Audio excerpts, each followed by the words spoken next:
Peut-être, tu es comme moi. J'ai grandi dans une église où le mot doctrine n'était pas un mot très positif. Les doctrines étaient ce que les gens croyaient plutôt qu'en la Bible. Donc, en découvrant que la théologie systématique se focalisait sur certaines doctrines, j'ai reculé. Pourquoi un disciple du Christ étudierait-il des doctrines plutôt que la Bible? Mais en théologie systématique classique, les doctrines ne substituent pas la Bible. Il existe des moyens simples de résumer ce que nous croyons que la Bible enseigne. Et ainsi, les saines doctrines ont une place importante dans la théologie chrétienne. Quatrième leçon de la série, construire une théologie systématique. Nous avons intitulé cette leçon « Doctrine en systématique », car nous examinerons comment la construction d'une théologie systématique implique la formation de doctrines ou d'enseignements sur de nombreux sujets.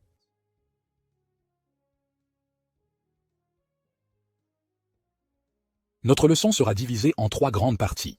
Nous débuterons par une orientation générale vers les doctrines et systématiquement. Quelles sont-elles? Quelle place occupent-elles dans la théologie systématique? Deuxièmement, nous explorerons la formation des doctrines. Comment les théologiens créent-ils leurs discussions doctrinales? Et troisièmement, nous étudierons les valeurs et les dangers des doctrines en théologie systématique. Quels avantages et inconvénients nous présentent-elles? Commençons par une orientation générale sur le sujet.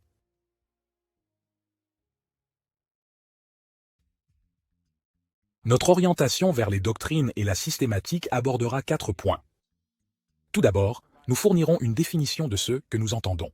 Ensuite, nous nous concentrerons sur la légitimité de la création de doctrines. Puis, nous nous tournerons vers la doctrine et la systématique des objectifs. Et enfin, nous décrirons la place que tiennent les doctrines dans la théologie systématique. Voyons d'abord ce que nous entendons par doctrine et systématique. Débutons par une définition simple. Le terme doctrine a tellement d'usage en théologie qu'il est dur de trouver une définition satisfaisant tous. Mais pour notre sujet, une doctrine en théologie systématique peut être définie ainsi. Une doctrine est une synthèse et une explication des enseignements bibliques sur un sujet théologique. Cette définition indique 3 dimensions principales pour aborder les doctrines dans cette leçon. D'abord, les doctrines portent sur des sujets théologiques. Ensuite, elles synthétisent les enseignements bibliques. Et enfin, elles expliquent les enseignements bibliques. Examinons chaque dimension de notre définition, en commençant par les déclarations doctrinales abordant des sujets théologiques. Ensuite, passons au fait qu'elles synthétisent les enseignements bibliques et qu'elles expliquent ceux des Écritures. Nous devrions tous réaliser maintenant que la théologie est un vaste domaine d'étude avec d'innombrables sujets. C'est si vaste qu'on peut la comparer aux vastes étendues du ciel nocturne. L'ampleur et la complexité de la théologie nous incitent souvent à l'aborder de manière aléatoire. Pourtant, comme les astronomes divisent le ciel nocturne en régions pour l'étudier, les théologiens systématiques divisent la théologie en différents sujets. Dans cette série, depuis la période médiévale, la théologie systématique tend à se diviser en 5-6 régions principales. La bibliologie, qui se concentre sur la Bible, la théologie proprement dite, qui s'intéresse à Dieu lui-même, l'anthropologie, qui s'intéresse aux perspectives théologiques sur l'humanité. La sotériologie, thème du salut, l'ecclésiologie, focalisation sur l'Église, et l'éschatologie, thème des dernières choses. Dans cette leçon, le terme doctrine inclut une déclaration ou une explication liée à l'un de ces sujets très généraux. Mais comme on sait, ces catégories de doctrine et d'autres plus larges se divisent aussi en sujets de plus en plus petits. Prenons par exemple la théologie proprement dite. Un aspect de la théologie proprement dite est la doctrine de la Christologie. Elle couvre à la fois la personne et l'œuvre du Christ. Et la personne du Christ se divise en ses natures humaines et divines. Et sa nature humaine inclut à la fois son corps et son âme, et ainsi de suite.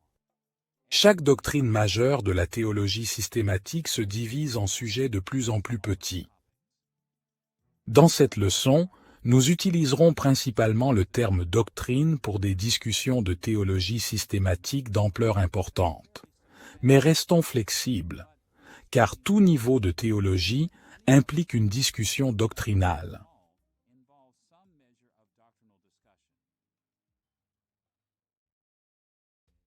Outre les sujets théologiques, les débats doctrinaux et la théologie systématique synthétisent des enseignements complexes en les reliant entre eux.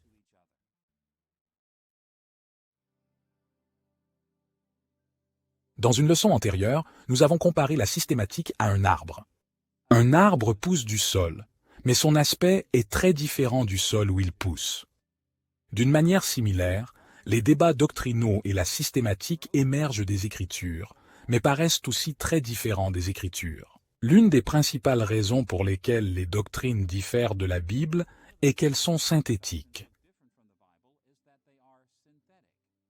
Au lieu de se focaliser sur un passage, les doctrines expriment souvent les enseignements de plusieurs Écritures. Prenons un exemple simple. Considérez la formulation doctrinale du symbole des apôtres. Il résume certaines des doctrines ou des enseignements les plus fondamentaux que nous affirmons en tant que disciples du Christ. Il est juste de dire qu'il se concentre sur le sujet des croyances chrétiennes fondamentales. Vous savez comment ça se passe. Je crois en Dieu le Père Tout-Puissant, Créateur du ciel et de la terre.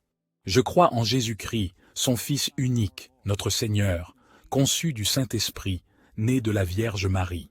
Il souffrit sous Ponce Pilate, fut crucifié, mourut et fut enterré. Il descendit aux enfers. Le troisième jour, il ressuscita des morts. Il est monté au ciel et est assis à la droite de Dieu le Père Tout-Puissant. De là, il viendra juger les vivants et les morts. Je crois au Saint-Esprit, à la Sainte Église catholique, à la communion des saints, au pardon des péchés, à la résurrection des corps et à la vie éternelle. Amen. Remarquez comment cette expression historique des croyances chrétiennes se compare à la Bible. En bref, le credo diffère beaucoup de la Bible. Nulle part les Écritures n'ont cette formulation précise. Il ne résume pas les croyances chrétiennes avec cette liste d'idées, ni rassemble ces thèmes en un seul endroit. Néanmoins, le credo des apôtres est biblique, car il représente fidèlement diverses parties de la Bible. Pensez aux dernières lignes du credo. Je crois au pardon des péchés, à la résurrection du corps et à la vie éternelle. Aucun verset ou ensemble de versets de la Bible ne contient tous ces enseignements. Pourtant, tous ces enseignements se trouvent à plusieurs endroits de la Bible. Le symbole des apôtres synthétise ces croyances comme un résumé doctrinal de ce que nous croyons en tant que chrétiens. Une troisième facette de notre définition est que les doctrines expliquent ce que la Bible enseigne sur un sujet.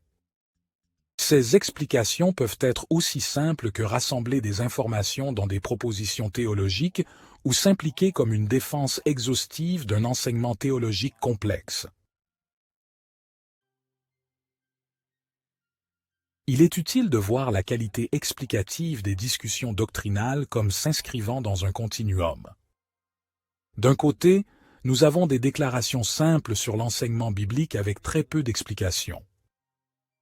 Dans la fourchette moyenne, nous trouvons les discussions qui ont des niveaux d'explication modérés.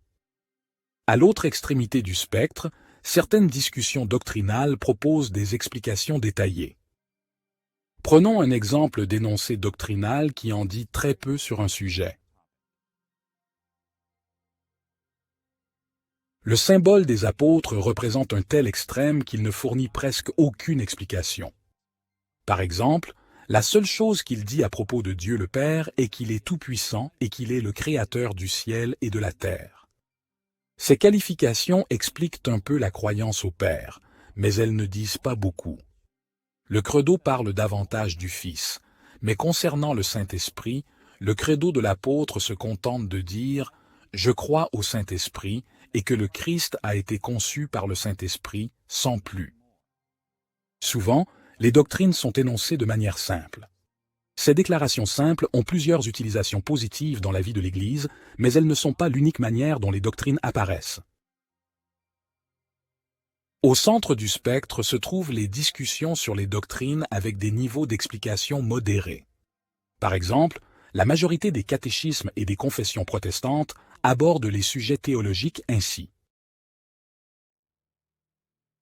Nous avons déjà vu comment le symbole des apôtres traite la doctrine de la Trinité en peu de lignes. Mais en comparaison, notons que le catéchisme de Heidelberg, écrit en 1560, est plus élaboré dans l'explication de la Trinité. Pour commencer, dans la question-réponse 23, le cataclysme de Heidelberg cite l'intégralité du symbole des apôtres. Mais cette citation du credo est ensuite suivie de 31 questions et de réponses supplémentaires axées sur la Trinité. Par exemple, la question 26.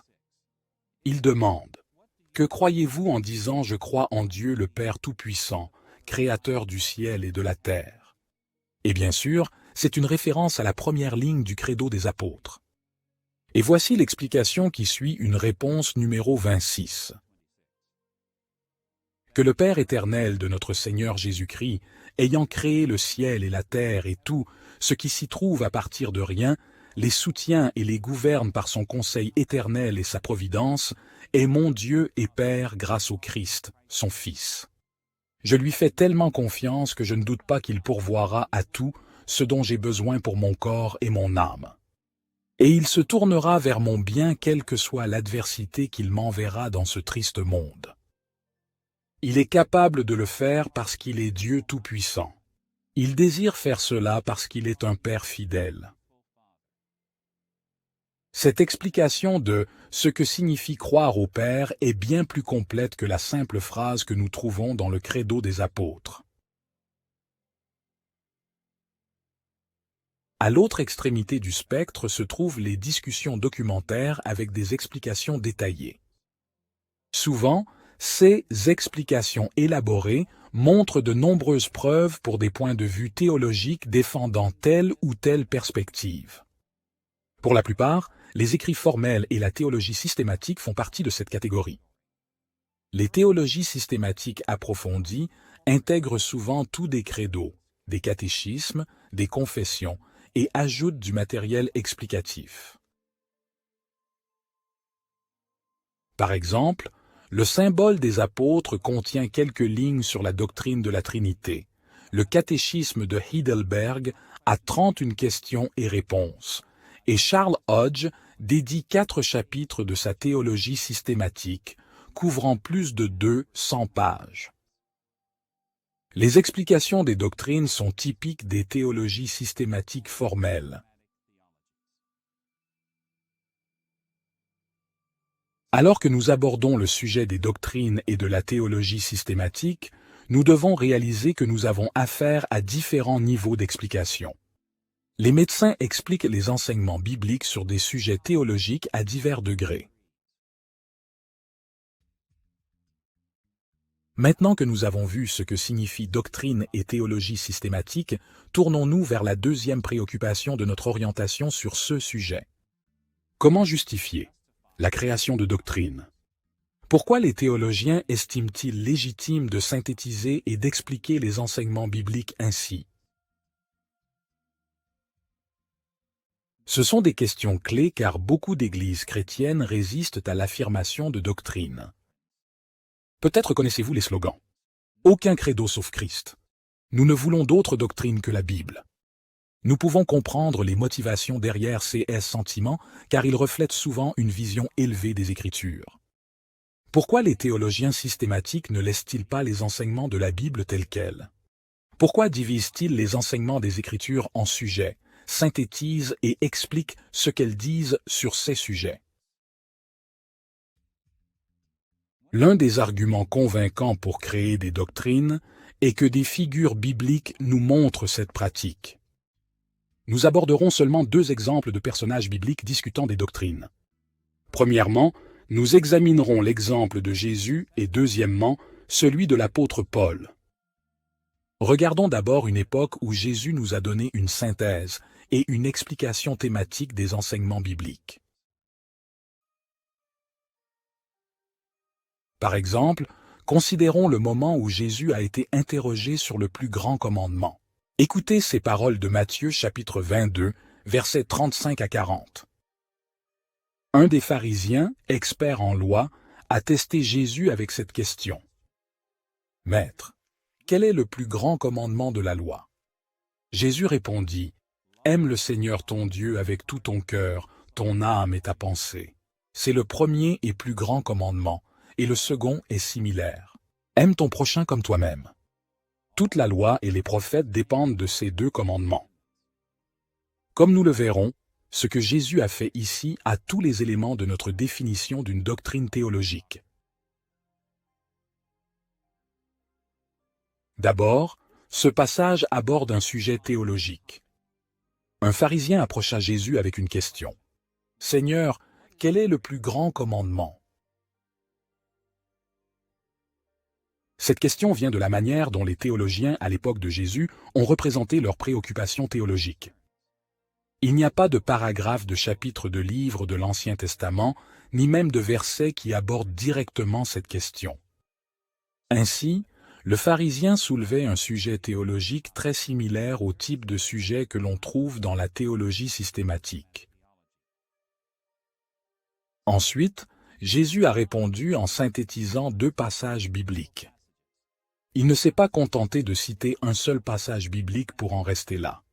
Au lieu de cela, il a rassemblé deux versets de l'Ancien Testament, Deutéronome chapitre 6 verset 5 et Lévitique chapitre 10, 9 verset 18. D'une part, il a cité Deutéronome chapitre 6, verset 5 en disant « Aime le Seigneur ton Dieu de tout ton cœur, de toute ton âme et de toute ta pensée. » Et d'autre part, il cita Lévitique chapitre 19, verset 18 disant « Aime ton prochain comme toi-même. » À l'instar des théologiens systématiques, Jésus a synthétisé divers passages bibliques dans une discussion doctrinale sur le plus grand commandement. Puis, Jésus a expliqué son point de vue sur ce sujet. Il a expliqué les priorités de ces commandements, disant que le premier est le plus grand et le second lui ressemble. Et enfin, Jésus a expliqué l'importance des commandements avec son commentaire théologique final. La loi et les prophètes reposent sur ces deux commandements.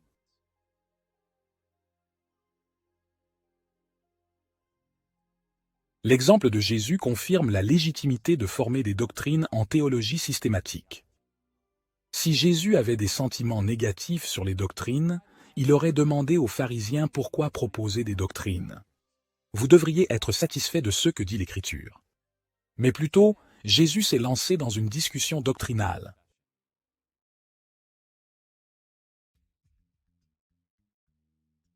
Ayant vu une des fois où Jésus s'est engagé dans des doctrines, on devrait constater que l'apôtre Paul a fait pareil. Paul a écrit plusieurs lettres aux chrétiens du monde méditerranéen, abordant surtout des questions pratiques et pastorales. Mais il aborde fréquemment ces questions pastorales en prêtant attention aux doctrines théologiques. Voyons comment Paul l'a fait et une partie du livre des Romains.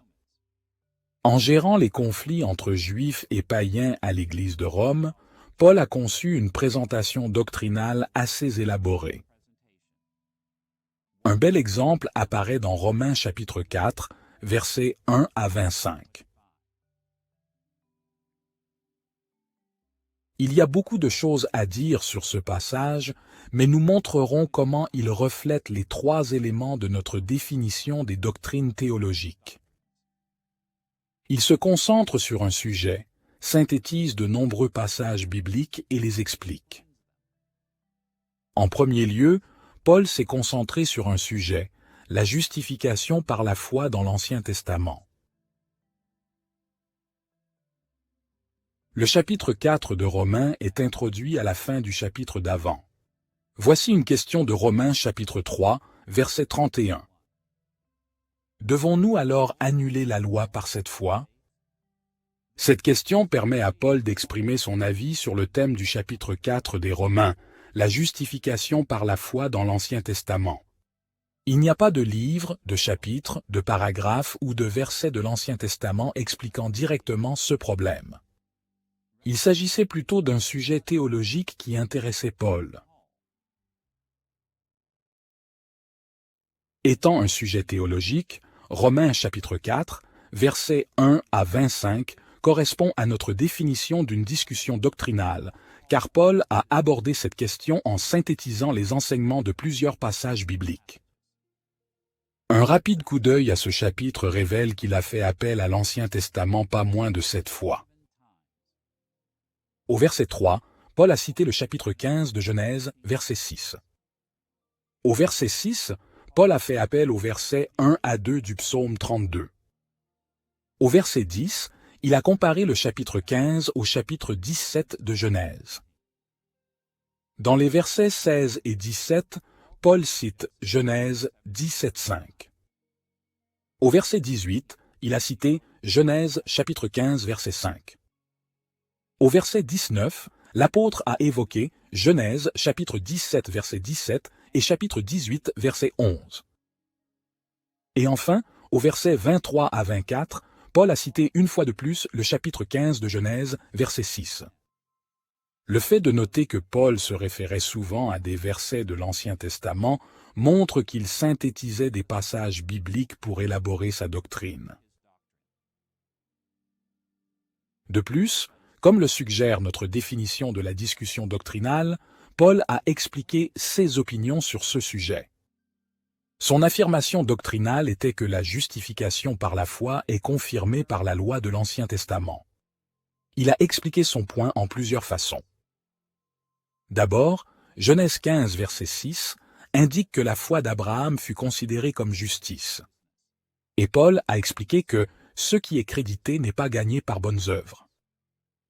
Paul a également expliqué que David a confirmé cette idée en utilisant le terme crédité de la même manière dans le psaume 32, versets 1 à 2. L'apôtre a montré que la justification était par la foi, sans la loi, car Abraham était juste dans Genèse 15 avant d'être circoncis dans Genèse 17. De plus, Paul a souligné que dans Genèse 17.5, il a été promis à Abraham qu'il serait le père des Juifs et des païens, ceux qui avaient la loi et ceux qui ne l'avaient pas. En réalité, comme mentionné, Genèse 15 montre que l'unique espoir d'Abraham était de croire en la promesse divine car il n'avait pas d'enfant.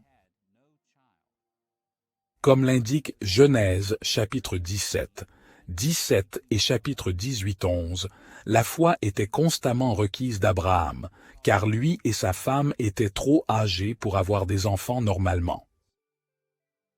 Finalement, Paul a conclu que Genèse 15, 6 est plus qu'une simple déclaration historique sur Abraham.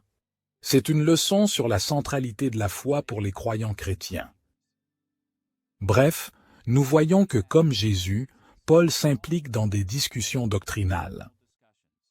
Il a synthétisé et expliqué les enseignements bibliques sur des sujets théologiques.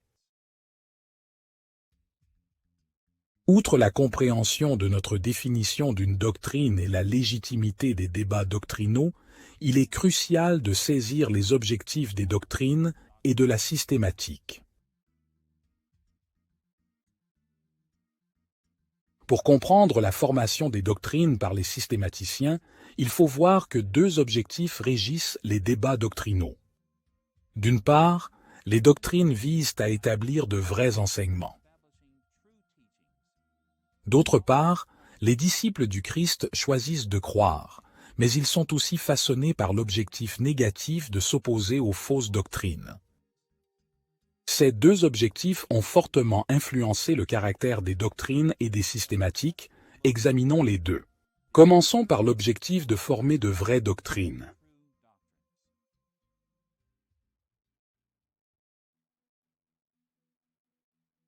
Comme on l'a vu, les théologiens systématiques avisés désirent vivement suivre les enseignements des Écritures.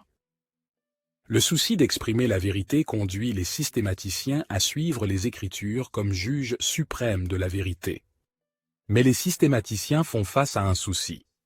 La Bible présente tellement d'enseignements interconnectés sur tant de sujets que les systématiciens seraient dépassés s'ils n'avaient que la Bible pour les guider.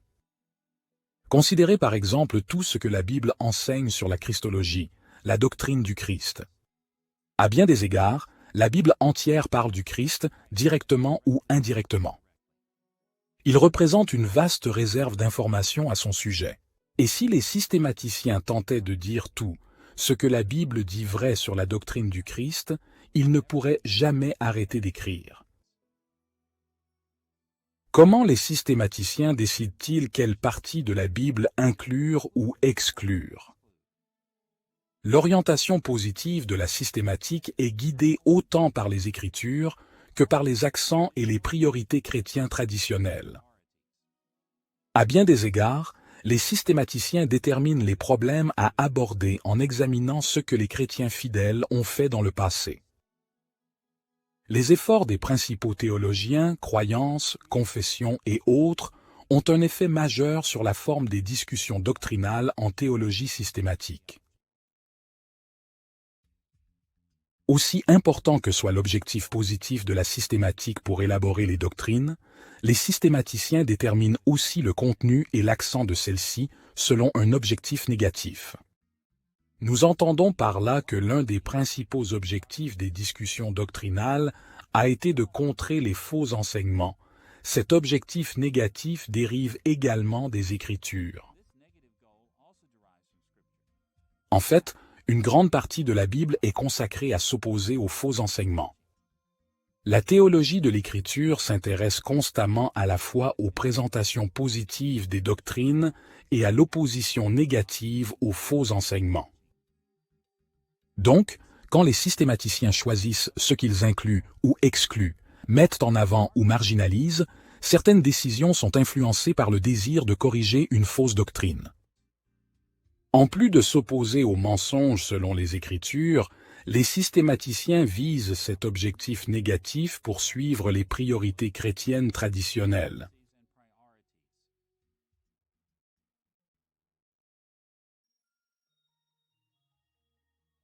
Il serait difficile de surestimer cet aspect des formulations doctrinales et de la systématique.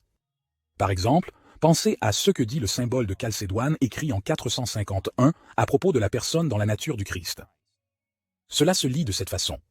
Le Christ est vraiment Dieu et vraiment homme. Reconnu en deux natures sans confusion, sans changement, sans division, sans séparation. La distinction des natures n'étant nullement annulée par l'union, mais plutôt les caractéristiques de chacune étant préservées et réunies pour former une personne et subsistance, non comme séparées ou séparées en deux personnes. Dans un sens, cette déclaration vise l'objectif d'être fidèle aux Écritures et d'exprimer ce que les chrétiens fidèles ont cru. Ça c'est clair. Regardez ce que dit le Credo à propos de Christ. De toutes les choses qui pourraient être dites sur le Christ, pourquoi Chalcédoine a-t-elle la manière dont les deux natures conservent leurs attributs divins et humains? Pourquoi dit-elle que ces natures ne se confondent pas, qu'elles ne changent pas, qu'elles ne peuvent être divisées ou séparées? Pourquoi a-t-elle insisté sur l'union des deux natures du Christ en une personne? Ces questions ne sont pas soulignées dans les Écritures, mais c'est pourquoi le Credo devait les traiter.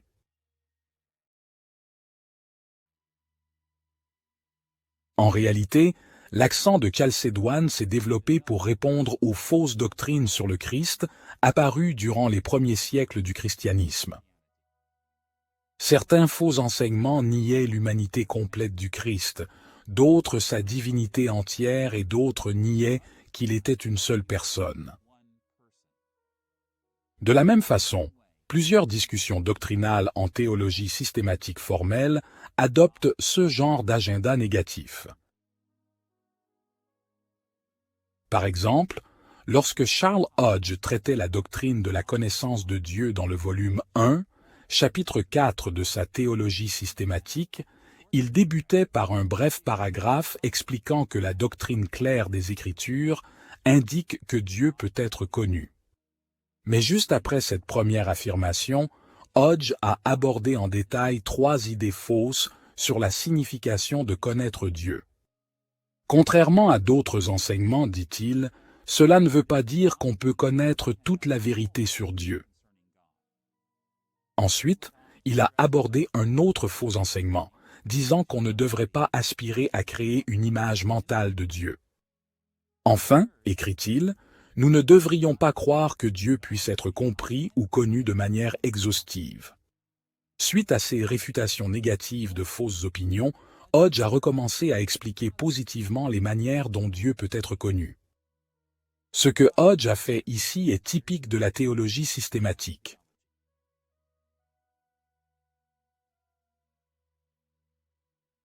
Nous voyons que les objectifs des discussions doctrinales sont influencés par au moins deux désirs majeurs.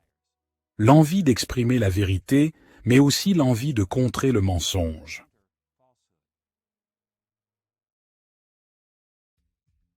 Maintenant que nous avons une définition des doctrines et de la systématique, et vu leur légitimité et leurs objectifs, nous devrions aborder le troisième aspect de notre orientation, la place des doctrines dans le programme de théologie systématique.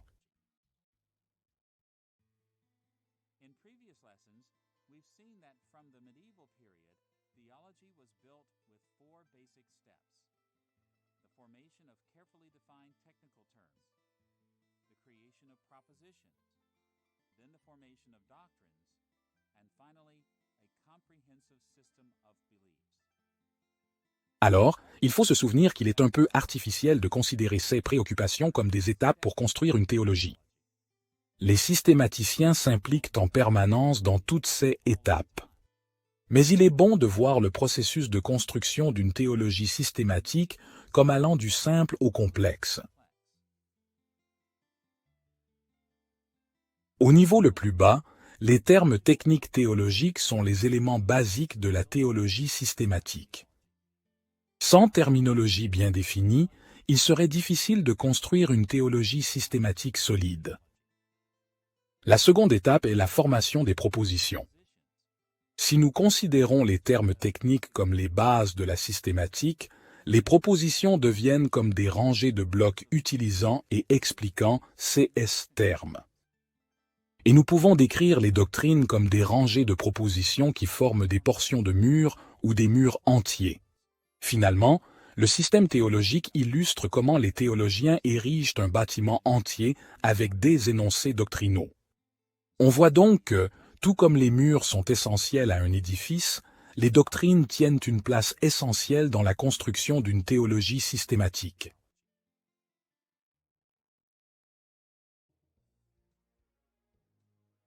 Maintenant, nous avons une orientation générale vers les doctrines. Passons à notre second sujet, la formation des doctrines. Comment les systématiciens créent-ils les débats doctrinaux essentiels à leur projet? Lorsque les étudiants commencent à étudier la théologie systématique, ils ont souvent l'impression erronée que les doctrines découlent simplement de l'assemblage de vérités prépositionnelles des Écritures. Pour le novice, l'ensemble du projet semble souvent très simple. Mais les processus de formation des doctrines et de la théologie systématique formelle sont complexes. En fait, ils impliquent tellement de facteurs différents qu'une analyse approfondie est impossible.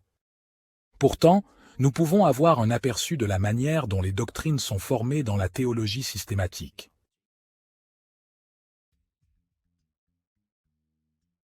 Pour comprendre les processus de formation des doctrines, nous examinerons tout sujet. En premier lieu, nous verrons comment les ajouts systèmes développent un appui biblique pour leurs opinions. En second lieu, nous étudierons comment les systématiciens utilisent la logique pour expliquer et appuyer leurs médecins. Examinons d'abord le soutien biblique aux doctrines. Il est important de rappeler que les systématiciens construisent souvent leurs arguments philosophiquement et historiquement. Qui a cru quoi et quand ont-ils cru ces choses? Avait-il raison ou tort? Ces préoccupations peuvent être importantes, surtout quand les systématiciens étudient l'histoire des doctrines et cherchent à identifier les mensonges contre leurs opinions. Mais en général, les théologiens systématiques soutiennent leurs discussions doctrinales en recherchant l'appui des Écritures. Nous examinerons le soutien biblique et la discussion doctrinale de deux manières. Premièrement, nous décrirons le processus suivi par les systématiciens pour obtenir le soutien biblique à leur perspective. Deuxièmement, nous verrons un exemple de ce processus en théologie systématique. Examinons d'abord le processus fondamental suivi par les systématiciens pour construire leur argumentaire à partir des Écritures.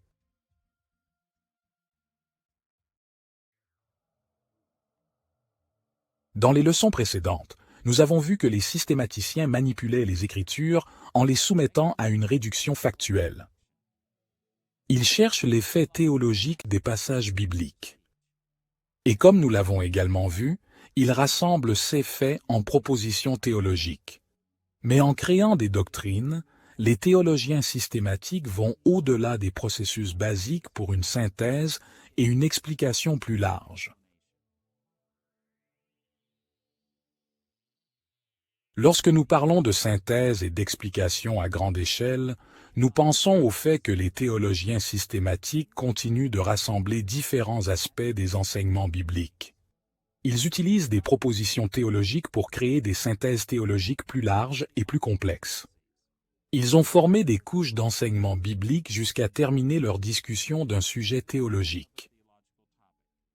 En effet, les discussions doctrinales consistent en des couches de synthèse et d'explication d'idées théologiques de plus en plus vastes et complexes.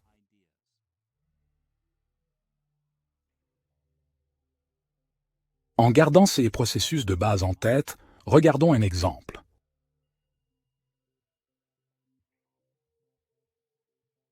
Pour illustrer, examinons la discussion de Berkhof sur les objections à la théorie du perfectionnisme dans la partie 4, chapitre 10, de sa théologie systématique.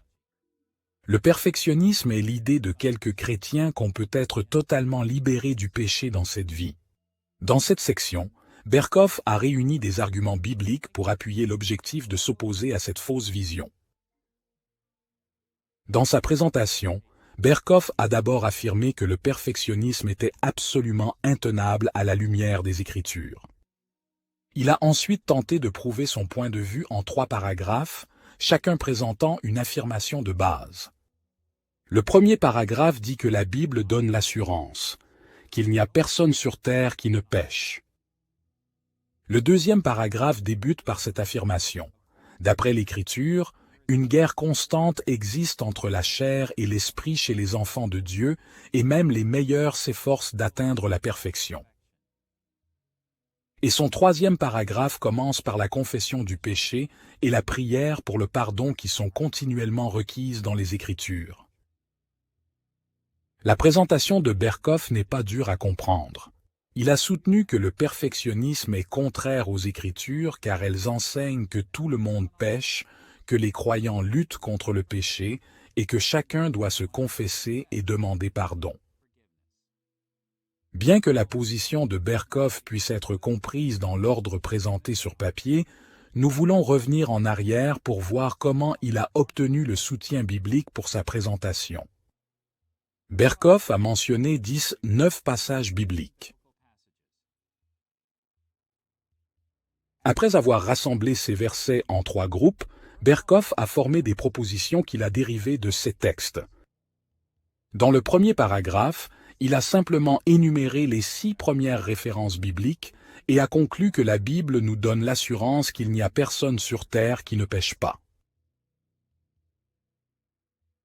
Dans le deuxième paragraphe, Berkhof résume chaque verset séparément avec une simple proposition théologique.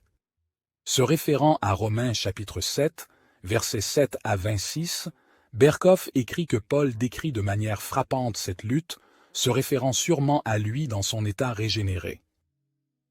Se référant à Galates chapitre 5, versets 16 à 24, il écrit que Paul parle d'une lutte qui caractérise tous les enfants de Dieu.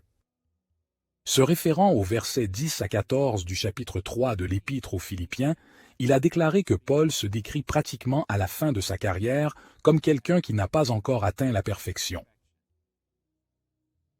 Après avoir formé ses propositions à partir de l'Écriture, il a pris ces 3 propositions et les a synthétisées en une vérité plus large.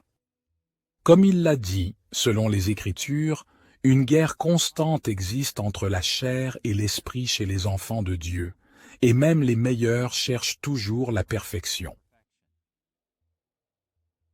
Dans le troisième paragraphe, Berkhof continue de résumer les versets avec des propositions simples. Premièrement, il s'est référé à Matthieu chapitre 6, versets 12 et 13, en écrivant ces mots. Jésus a enseigné à tous ses disciples à prier pour le pardon des péchés. Alors il a simplement cité 1 Jean chapitre 1 verset 9, suggérant une répétition du même thème. Par la suite, Berkhof a mentionné des versets de Job, Psaumes, Proverbes, Ésaïe, Daniel et Romains, montrant des exemples d'hommes saints priant pour le pardon. Et sur la base de ces vers, il forma cette proposition. Les saints de la Bible sont constamment représentés comme confessant leurs péchés. Après avoir extrait ces propositions des Écritures, il a synthétisé ces deux propositions théologiques en une affirmation supérieure, indiquant que la confession du péché et la prière pour le pardon sont requises dans les Écritures.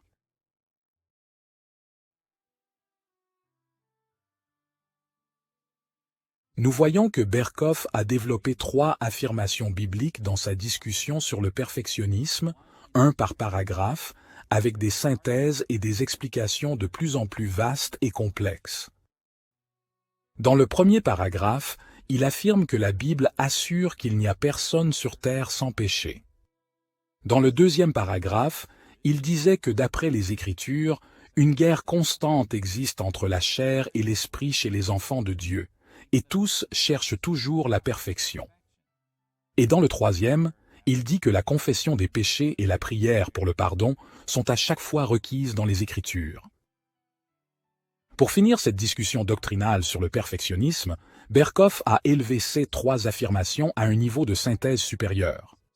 Il a conclu, selon les Écritures, que la doctrine du perfectionnisme est totalement intenable.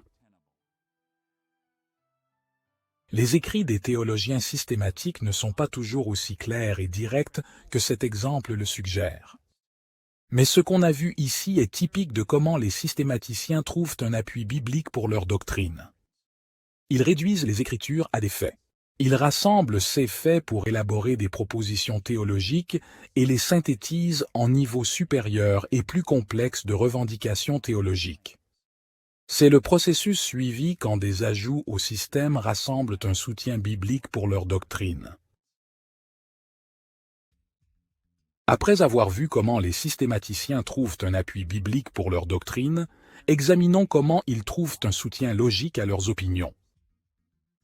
Les systématiciens emploient la logique à chaque étape de la construction d'une théologie systématique, mais surtout lors de la formation de leur doctrine.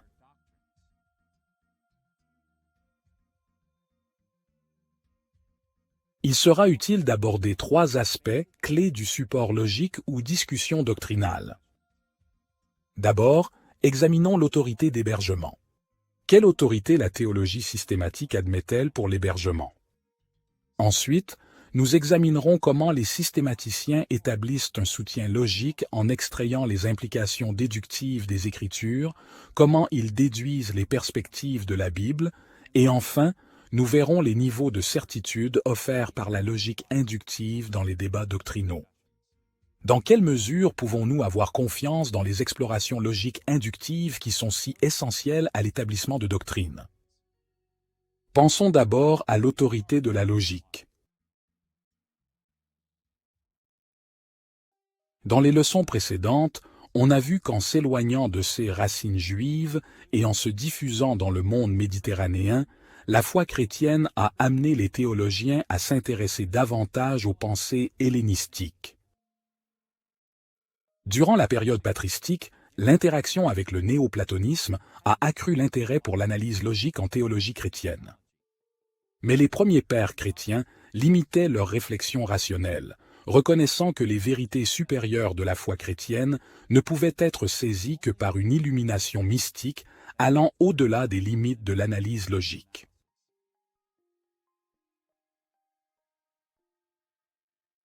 Pendant la période médiévale, la scolastique chrétienne accordait une autorité plus élevée à la raison ou la logique. Les Galastiques appliquant les idées d'Aristote sur la logique à la théologie, les débats théologiques devinrent majoritairement rationnels. Contre les protestations des mystiques chrétiens, Scolastique a fourni autant de raisons que possible à tous les aspects de la foi chrétienne. Dans de nombreux cas, l'analyse rationnelle est devenue si prisée dans la scolastique que les appels à la logique ont pris le pas sur les appels aux Écritures.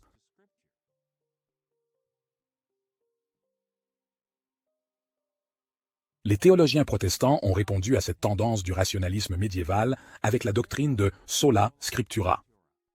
Les protestants appelaient l'Église à s'engager envers une autorité biblique absolue, voire même une autorité biblique sur la raison humaine.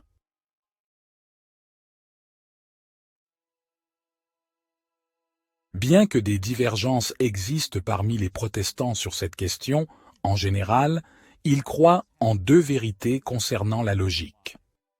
D'une part, les protestants ont réalisé que la capacité de raisonner logiquement est une capacité précieuse. C'est un don de Dieu, et il doit être utilisé avec enthousiasme lorsque nous construisons la théologie. Mais d'autre part, la capacité de raisonner logiquement reste une capacité limitée qui doit être exercée dans la soumission à la révélation de Dieu dans les Écritures.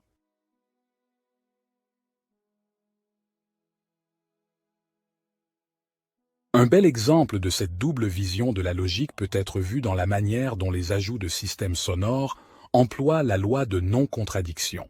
Ils apprécient le principe de non-contradiction, mais comprennent aussi ses limites. La loi de non-contradiction est l'un des premiers principes ou lois de la logique défendus par Aristote et affirmés d'une manière ou d'une autre par la mauvaise majorité des théologiens chrétiens. Ce principe peut être exprimé différemment, mais pour notre sujet, il peut être résumé ainsi. Rien ne peut être à la fois vrai et faux en même temps et dans le même sens. Par exemple, dans la vie de tous les jours, on pourrait dire qu'un animal ne peut pas être un chien et ne pas être un chien en même temps et dans le même sens. Ou bien, en théologie, on pourrait dire que Jésus ne peut pas être le Sauveur et pas le Sauveur en même temps et dans le même sens.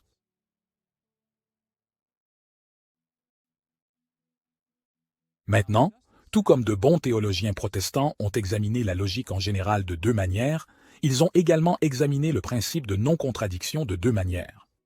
D'une part, le principe de non-contradiction est très valorisé en théologie systématique. C'est un don de Dieu pour nous. Il nous donne la capacité d'appliquer un raisonnement au sujet théologique, permettant de différencier vérité et mensonge. Pourtant, au fil des millénaires, les théologiens protestants fidèles ont adopté une autre perspective, car avec nos capacités de raisonnement, la loi de non-contradiction est limitée dans l'exploration des Écritures. Il doit être utilisé en soumission à la Bible.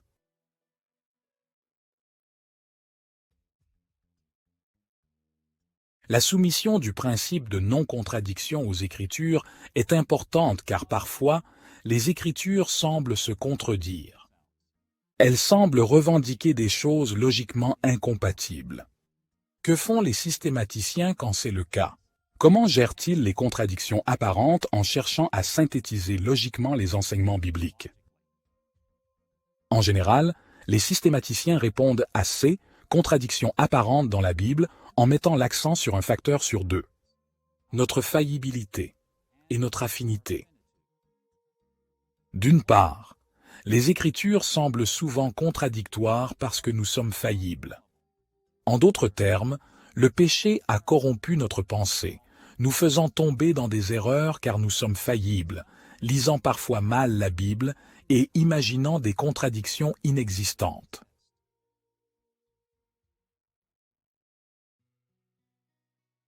Nous savons tous que lorsqu'il y a contradiction dans les conversations, quelques questions et de l'écoute compatissante suffisent souvent pour éclaircir les choses. Eh bien, c'est pareil pour les Écritures. Par moments, les Écritures semblent contradictoires, mais une exploration approfondie clarifie les choses.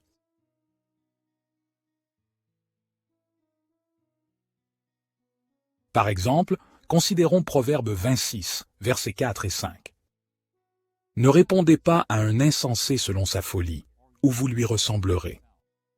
Répondez à l'insensé selon sa folie, ou il se croira sage à ses yeux. Au fil des siècles, de nombreux sceptiques ont soutenu que ces versets étaient contradictoires. Le verset 4 nous dit de ne pas répondre à l'insensé selon sa folie, et le verset 5 nous dit de répondre à l'insensé selon sa folie. La vérité est que ces deux versets n'utilisent pas l'expression répondre à un insensé selon sa folie dans le même sens.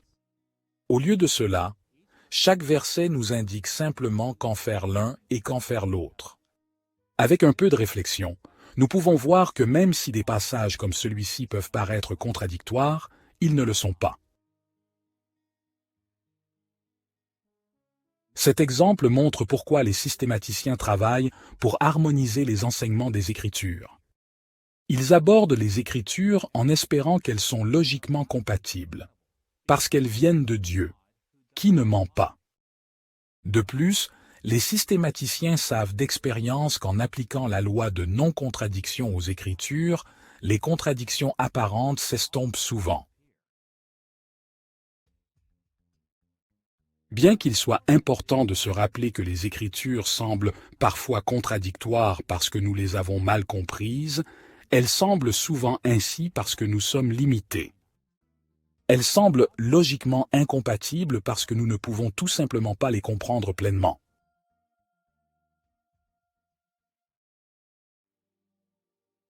Rappelez-vous, notre Dieu infini est incompréhensible. Ainsi, lorsqu'il se révèle à des créatures finies, ses déclarations nous paraissent parfois contradictoires. Mais ce n'est pas parce que Dieu ou les Écritures se contredisent, mais plutôt parce que nous sommes si limités que nous ne pouvons tout simplement pas comprendre comment ils sont compatibles. Ainsi, lorsqu'une étude minutieuse des Écritures ne parvient pas à discerner la compatibilité logique des divers enseignements de la Bible, les systématiciens avisés ne rejettent pas les Écritures. Plutôt que cela, ils estiment que les Écritures sont vraies et qu'ils ne peuvent simplement pas saisir la solution aux contradictions apparentes.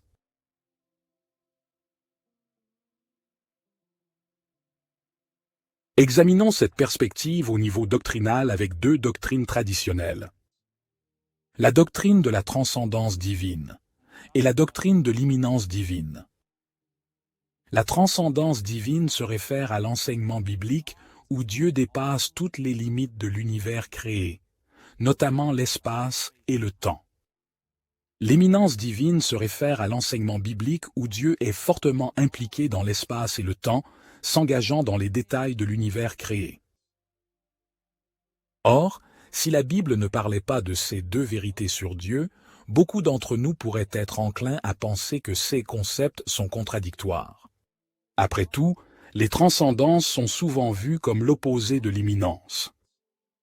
Il n'est pas surprenant que divers théologiens aient tenté de résoudre cette tension logique de différentes manières.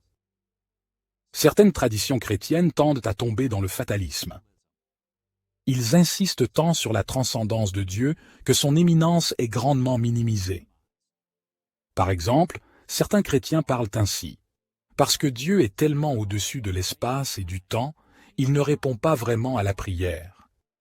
En d'autres mots, ces chrétiens croient que Dieu ne réagit aux événements historiques, qu'il ne réagit pas réellement à la prière ni à quoi que ce soit d'autre. D'autres groupes chrétiens adhérant au théisme ouvert ont essayé de résoudre la tension entre transcendance et imminence en soulignant l'éminence de Dieu, si bien qu'il n'est plus considéré comme véritablement transcendant. Peut-être avez-vous entendu certains chrétiens parler ainsi. Parce que Dieu répond à la prière, il doit être limité dans l'espace et dans le temps, comme nous. Il n'est pas dur de saisir pourquoi les chrétiens prenaient ces directions. La transcendance et l'éminence absolue paraissaient contradictoires. Et une façon de résoudre cette tension est d'affirmer l'une si fortement, que nous nions presque l'autre. Mais c'est ici que nous devons nous rappeler que les Écritures constituent notre autorité suprême. Bien que nous voulions penser autrement, Il y a des preuves solides dans les Écritures que Dieu est transcendant et immanent.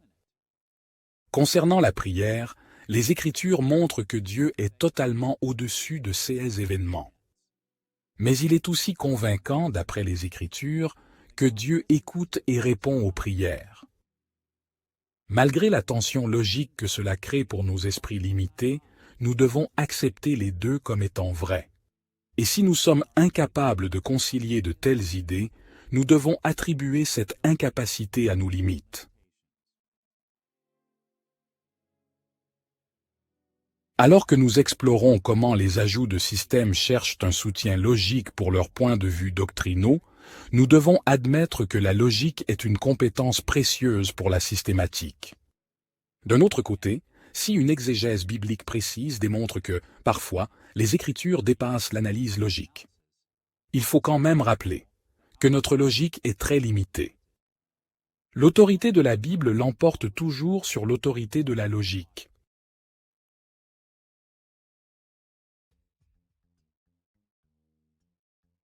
Il est crucial de se rappeler l'autorité limitée de la logique et de la systématique, et de voir que la logique permet aux systématiciens de déduire plusieurs implications des passages bibliques. Quand les ajouts au système abordent les Écritures, ils ne cherchent pas seulement à lister les enseignements explicites de la Bible. Ils sont tout aussi intéressés à en tirer les enseignements implicites.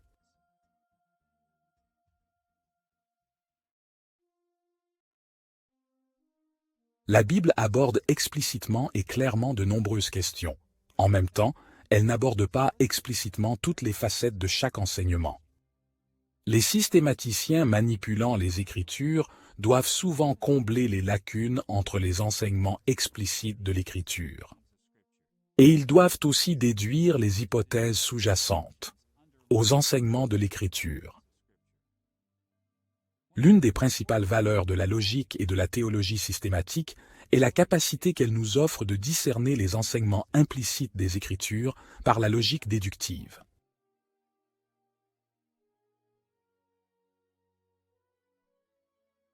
Le terme logique déductive se réfère à une forme de raisonnement logique pouvant être définie ainsi. La déduction est une façon de raisonner des prémices aux conclusions nécessaires. Nous parlons des conclusions du raisonnement déductif comme étant nécessaires parce qu'elles sont incontestablement vraies tant que leurs prémices sont vraies. Nous prenons simplement les idées implicites contenues dans les prémices d'un argument et les intégrons dans la conclusion.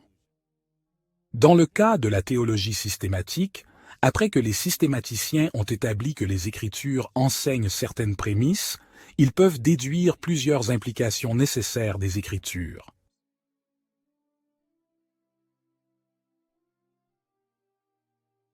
Prenez cet exemple simple. Nous découvrons dans les Écritures cette idée. Si une personne croit en Christ, alors elle sera sauvée. Alors, nous trouvons dans les Écritures cette idée. Jean-Baptiste croyait en Christ. Si ces deux prémices sont vraies, alors il est logiquement nécessaire de conclure que Jean-Baptiste sera sauvé. Déduire cette conclusion n'est pas ajouter quelque chose à l'enseignement de l'Écriture. Il s'agit juste d'énoncer clairement ce qui est sous-entendu.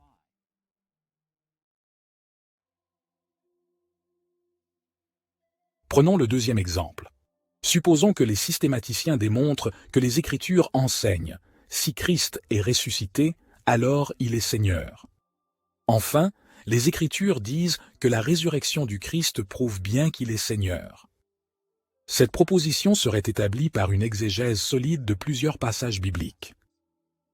Ensuite, imaginons que les systématiciens voient dans les Écritures la résurrection du Christ. Cette proposition pourrait aussi être établie en se référant à un certain nombre de passages. Mais une fois ces deux propositions établies, les théologiens systématiques peuvent parvenir à une conclusion. Christ est Seigneur. Prémisse 1. Si Christ est ressuscité, alors il est Seigneur. Prémisse 2. Christ est ressuscité. Conclusion. Donc, Christ est Seigneur. La conclusion de ce syllogisme est logiquement certaine tant que les prémices des arguments déductifs sont certaines, alors la conclusion est certaine.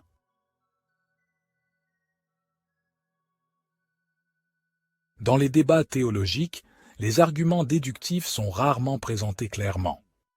Ils se cachent sous la surface des propos, car les théologiens pensent souvent que leurs arguments sont si évidents qu'ils n'ont pas besoin d'explication. Par exemple, un systématicien pourrait souvent formuler une prémisse en se référant à Jean 14, verset 6, où Jésus dit « Personne ne vient au Père sauf par moi ». Et puis, il pourrait conclure d'après ce verset que la foi en Christ est l'unique voie de salut. Dans la majorité des cas, un systématicien penserait que cette synthèse de l'argumentation est plus qu'adéquate. Mais il faut comprendre que l'argument est plus complexe, et que parfois ces complexités doivent être exprimées.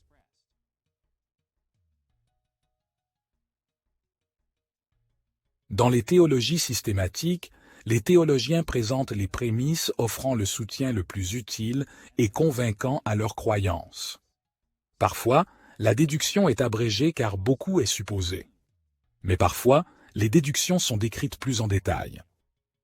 Bref, déduire les implications logiques des enseignements bibliques est une méthode clé utilisée par les médecins pour élaborer des doctrines théologiques.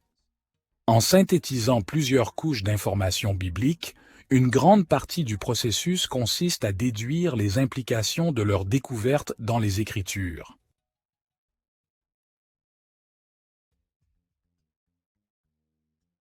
Comme on l'a vu, les théologiens systématiques utilisent la logique déductive pour élaborer des doctrines. Et lorsque leurs prémices sont vraies, leurs conclusions déductives sont très certaines. Mais à un certain degré, les systématiciens appliquent la logique inductive. Et la question que nous devons aborder maintenant est: quel type de certitude logique la logique inductive offre-t-elle à la théologie systématique?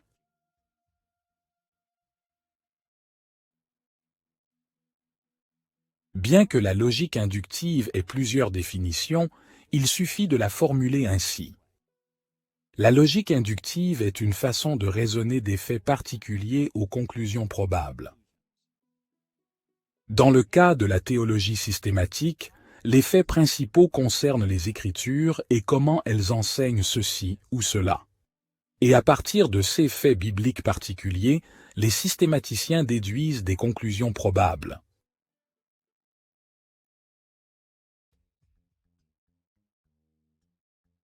Pour étudier l'induction en théologie systématique, nous traiterons 3 sujets. D'abord, les types d'induction. Ensuite, l'écart inductif. Enfin, les implications de l'induction pour la théologie systématique. Examinons d'abord les types d'induction.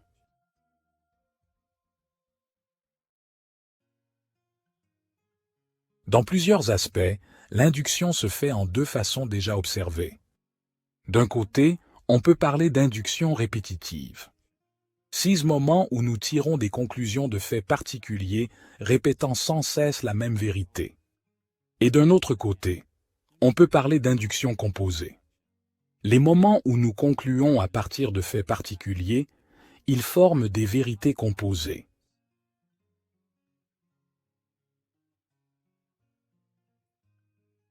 Pensez à cet exemple d'induction répétitive hors de la Bible. Imaginez que je vois une oie et qu'elle est blanche. Ensuite, je vois une autre oie, elle est blanche. Une autre oie, blanche. Et une autre qui est blanche. Après avoir vécu cette expérience 1 million de fois, je me contenterai normalement de conclure que toutes les oies sont blanches.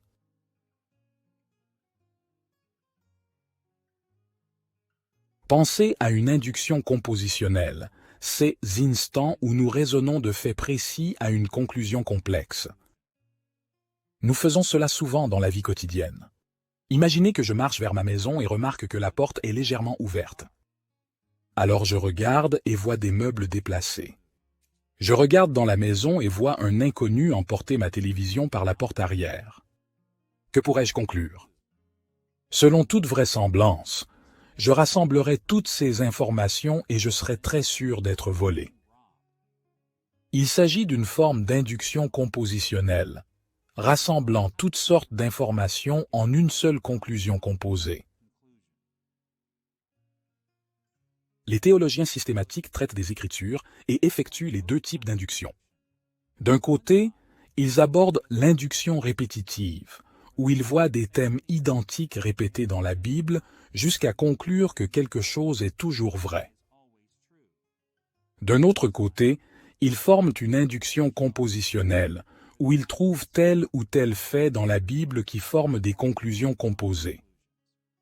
Les deux formes d'induction sont cruciales au processus de théologie systématique.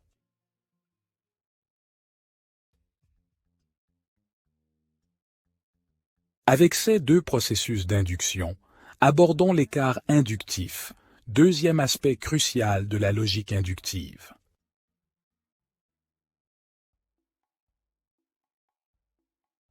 Il est crucial de savoir que dans les arguments inductifs, les conclusions ajoutent des infos non contenues dans les prémices. Ils dépassent souvent les locaux. Il y a donc une certaine distance entre ce que l'on observe et ce que l'on conclut. Les logiciens utilisent souvent l'expression « écart inductif » pour désigner cette distance entre ce que nous savons et ce que nous concluons dans un argument inductif. Pensez aux exemples que nous venons de mentionner. Tout d'abord, l'exemple de l'induction répétitive.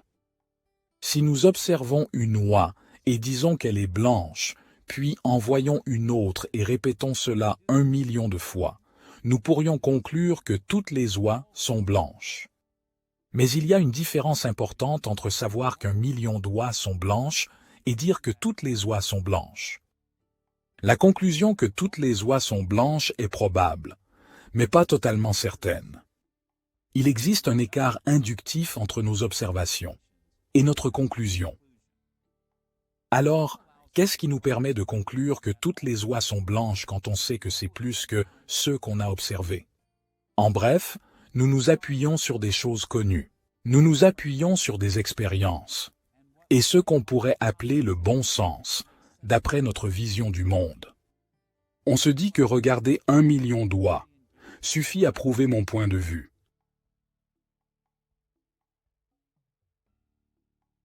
Le même type de chose est vrai pour l'induction compositionnelle. Rappelez-vous comment j'ai conclu que ma maison était cambriolée. J'ai vu la porte ouverte, des meubles déplacés et un homme emportant ma télévision. Ces observations m'ont mené à une conclusion plutôt probable que je me faisais voler, mais cette conclusion n'était pas totalement sûre. Ce n'était que probable. Après tout, l'homme aurait pu être réparateur de téléviseurs.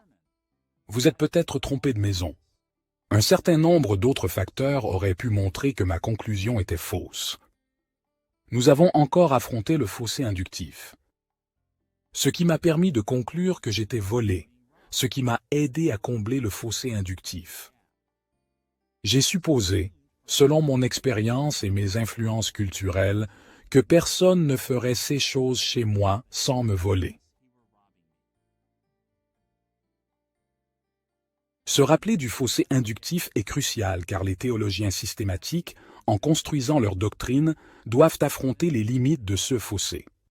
En appelant aux Écritures et aux propositions théologiques qu'ils en tirent, les systématiciens sont très impliqués dans la logique inductive. Et comme nous l'avons vu, cela signifie que leurs conclusions ne sont pas tout à fait certaines.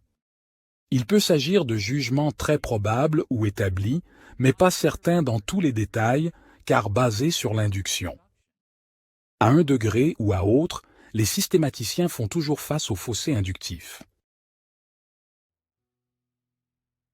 Hélas, les systématiciens oublient parfois que leurs conclusions doctrinales reposent sur l'induction et qu'ils rencontrent le fossé inductif.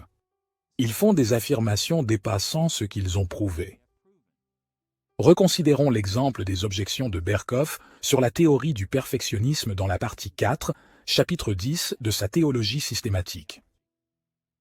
Dans sa discussion, Berkhof mentionne plusieurs hommes saints de la Bible: Job, le psalmiste, le sage, Ésaïe, Daniel et Paul.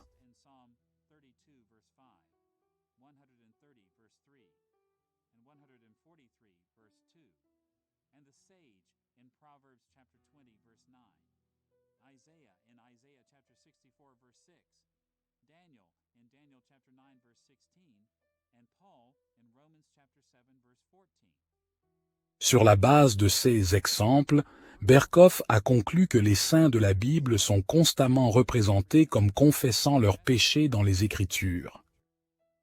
Même si nous croyons cette conclusion vraie, et d'autres considérations montrent sa probabilité, la conclusion de Berkhoff rencontre le problème de l'écart inductif. Berkhoff a exagéré les preuves avancées en concluant que les saints sont souvent représentés confessant leurs péchés. Il n'a montré que 9 fois que cela s'était produit. 9 exemples ne prouvent pas que la Bible représente toujours les saints confessant leurs péchés. Il suffirait d'un exemple de croyant biblique, n'ayant pas lutté ainsi pour réfuter cette affirmation. La seule conclusion absolument certaine à tirer en supposant que Berkhoff ait correctement interprété chaque passage est la suivante. Les saints de la Bible sont parfois représentés comme confessant leurs péchés dans les Écritures. Pourquoi Berkhoff s'est-il senti à l'aise de conclure que les saints sont souvent représentés en train de se confesser? Comment a-t-il comblé le fossé inductif entre ces rares preuves et sa grande conclusion? La réponse est simple. Il a comblé le fossé inductif comme dans la vie ordinaire avec des infos de sa vision chrétienne élargie. Il était content de sa conclusion car elle concordait avec beaucoup d'autres choses qu'il croyait et qu'il pensait que ses lecteurs croiraient. Mais nous devrions admettre que sa conclusion dépassait largement les preuves présentées.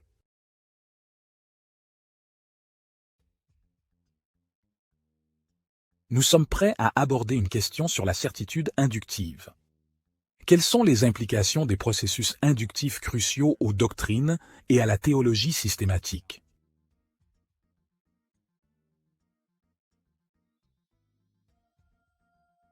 Il y a 2 choses à apprendre de ce que nous avons vu.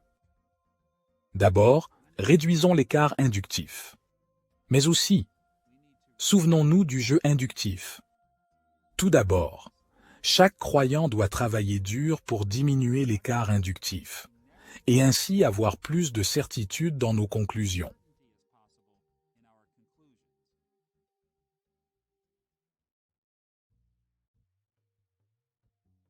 Dans les discussions théologiques et la théologie systématique, il est fréquent de devoir défendre fermement notre point de vue.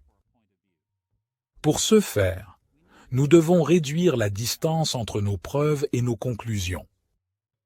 Une méthode est de collecter plus de preuves bibliques indiquant la même conclusion. De plus en plus de preuves indiquent une conclusion vraie probable. Par exemple, la conclusion de Berkhoff disant que les saints bibliques confessent souvent leurs péchés dans les Écritures montre une lacune car seulement 9 exemples sont cités. Mais s'il avait cité 100 exemples, sa conclusion aurait été plus solide. S'il avait pris le temps de donner 1000 exemples, sa conclusion aurait été plus sûre, même si elle frôlait l'exagération. Trouver autant d'exemples n'était peut-être pas pratique, mais cela aurait rendu sa conclusion plus logiquement certaine et convaincante. Lorsque nous abordons la logique inductive et les discussions doctrinales, il faut se demander, à nous et aux autres, si assez de preuves ont été présentées pour démontrer la vraisemblance d'un point de vue. Souvent, il est nécessaire d'avoir plus de preuves inductives pour diminuer l'écart inductif.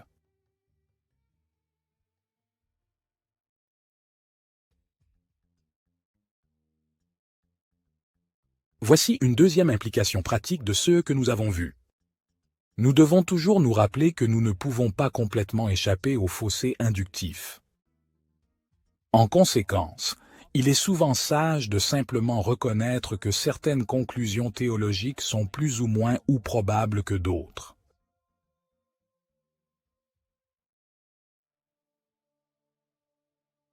Comme vu dans d'autres leçons, considérer les conclusions doctorales comme un ensemble de certitudes est utile. Il y a certaines croyances en lesquelles nous avons grande confiance, et elles atteignent le sommet du cône. Nous avons un degré moindre de certitude pour d'autres croyances, donc elles sont plus bas dans le cône. Et enfin, il existe de nombreuses croyances que nous avons avec peu de certitude et qui occupent le bas des cônes. Lorsque nous pensons à la certitude de nos conclusions inductives, il est bon de les considérer selon ce modèle. Précisément, nous pouvons être plus confiants en certaines croyances car les preuves inductives sont solides et l'écart inductif est assez faible. Ces croyances montent au sommet du cône.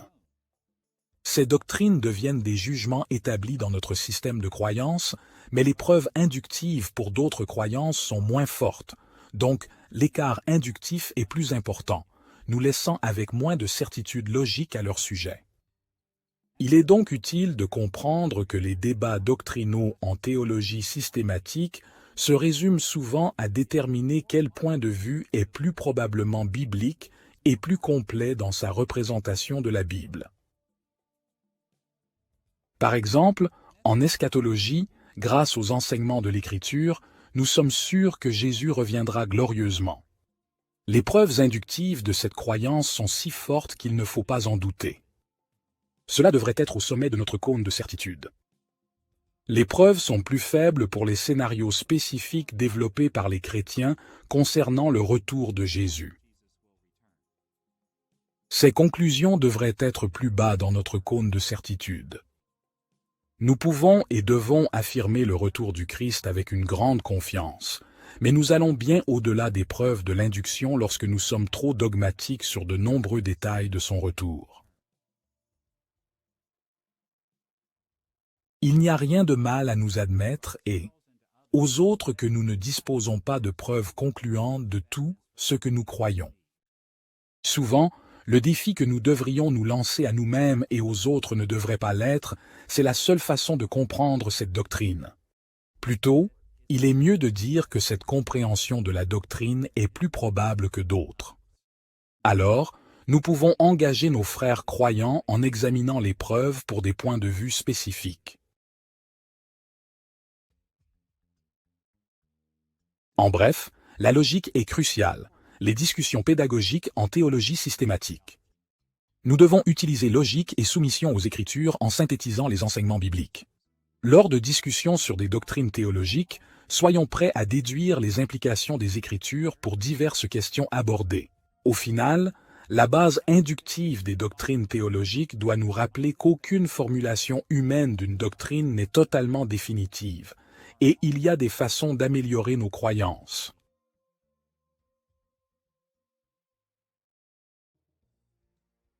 Maintenant que nous avons une orientation générale sur les doctrines et la systématique et leur formation, examinons notre troisième sujet, les valeurs et les dangers des doctrines et de la systématique. En explorant les valeurs et dangers de la théologie, nous suivrons le modèle des leçons précédentes en étudiant les effets des doctrines sur les trois ressources clés pour construire la théologie chrétienne. Il faut se rappeler que les chrétiens doivent élaborer une théologie à partir des révélations spéciales et générales de Dieu. Nous comprenons la révélation spéciale surtout par l'exégèse de l'Écriture, et tirons parti de la révélation générale en se concentrant sur l'interaction, la communauté, l'apprentissage des autres chrétiens et la vie chrétienne, nos expériences personnelles avec Christ.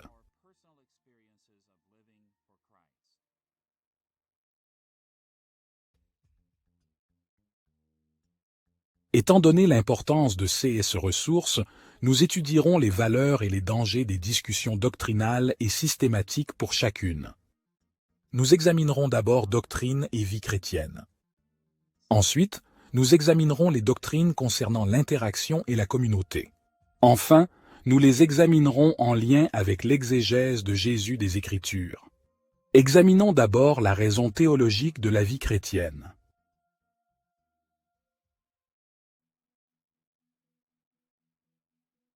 Comme nous l'avons vu, la vie chrétienne équivaut au processus de sanctification personnelle, et elle se déroule au niveau conceptuel, comportementaux et émotionnels, ou, comme nous l'avons dit, au niveau de l'orthodoxie, de l'orthopraxie et de l'orthopathos.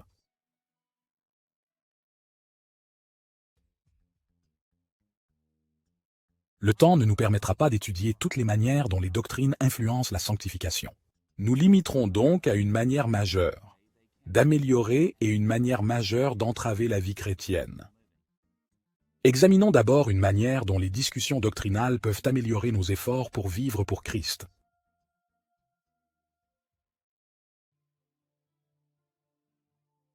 L'un des plus grands avantages des doctrines théologiques traditionnelles est qu'elles nous aident à réfléchir logiquement à notre foi à grande échelle.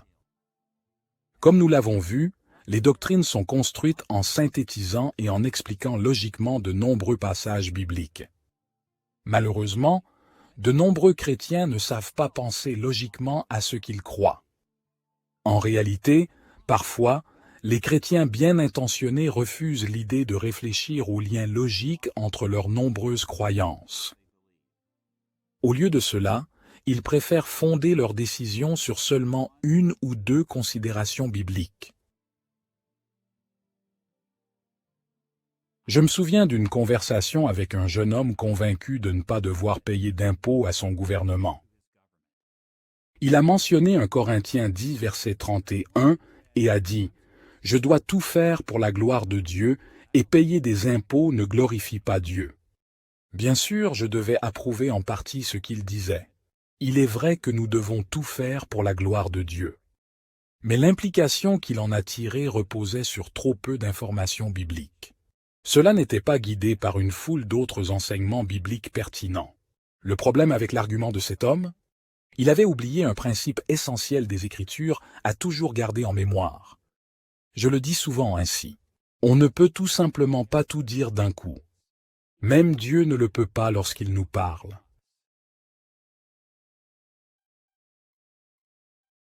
Nous savons que c'est vrai dans la vie quotidienne. Nous ne pouvons jamais dire tout ce que nous pourrions avoir à dire sur un sujet. Le temps ne permettra pas. Nous sommes limités à choisir quelque chose à dire, et nous attendons des gens autour de nous qu'ils se souviennent d'autres choses qui les aideront à comprendre le peu de choses que nous pourrions leur dire à un moment donné.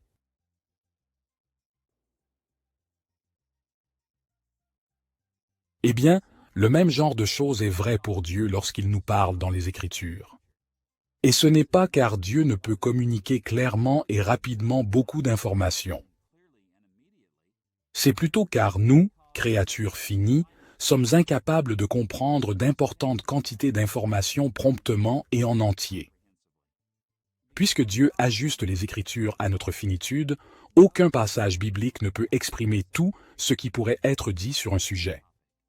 Ainsi, pour mieux comprendre ce que nous devons croire sur un sujet, il ne faut pas se baser seulement sur 1 ou 2 versets bibliques.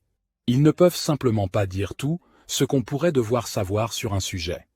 Au lieu de cela, nous devons établir des connexions logiques entre divers passages bibliques.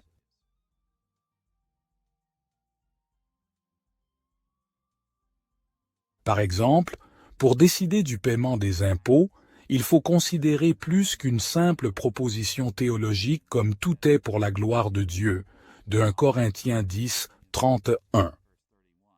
Nous avons dû effectuer une compilation de nombreux messages. Par exemple, il faut considérer que le 2e chapitre des Chroniques, 28-21, différencie les choses du Seigneur et celles du roi. Nous avons aussi dû considérer que dans Matthieu 22-21, le Christ parlait ainsi des gouvernements païens, disant à ses disciples de rendre à César ce qui est à César et à Dieu ce qui est à Dieu. Et bien sûr, Paul dit dans Romains chapitre 13, versets 6 et 7, que nous devrions payer l'impôt à nos gouvernements parce qu'ils sont ordonnés par Dieu. Maintenant, rassembler ces propositions théologiques nécessite beaucoup de raisonnement logique et minutieux, mais il est de notre responsabilité de réfléchir à ces passages pour former une doctrine logiquement cohérente. Et en faisant cela, nous voyons qu'il faut donner au gouvernement ce qu'il mérite. La capacité de synthétiser plusieurs enseignements bibliques en doctrine cohérente est une compétence essentielle pour tout chrétien. En synthétisant les enseignements bibliques avec la logique inductive et déductive, nous améliorons grandement notre vie chrétienne.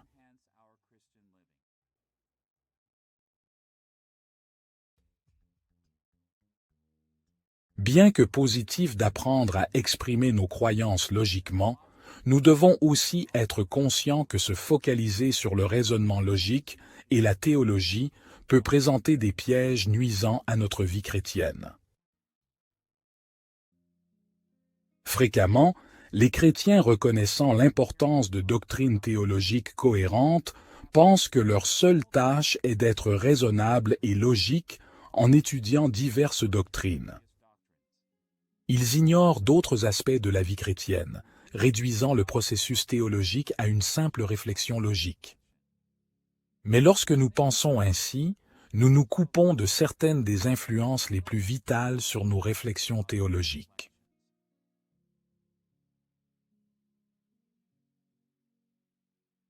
Dans cette leçon, nous avons vu que les doctrines se basent sur une logique inductive, laissant un écart entre les preuves et les conclusions tirées. Nous avons aussi remarqué que cet écart inductif peut être comblé par de nombreux éléments issus de nos connaissances générales et de nos convictions, incluant certains facteurs qui ne relèvent pas d'une réflexion logique. Parce que cela est vrai, nous devons toujours faire attention à ne pas permettre à une analyse logique rigoureuse d'évincer d'autres influences divines.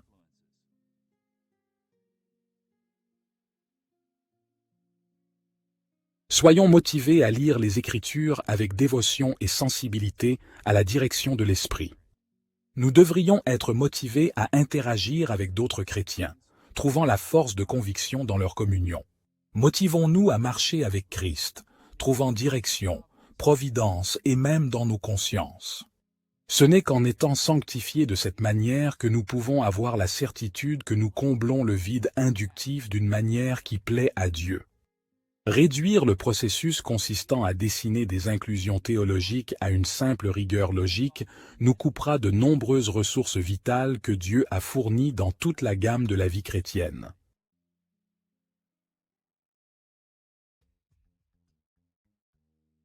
En plus de comprendre les avantages et les inconvénients apportés à la vie chrétienne, nous devons être conscients de leur influence sur notre interaction en communauté.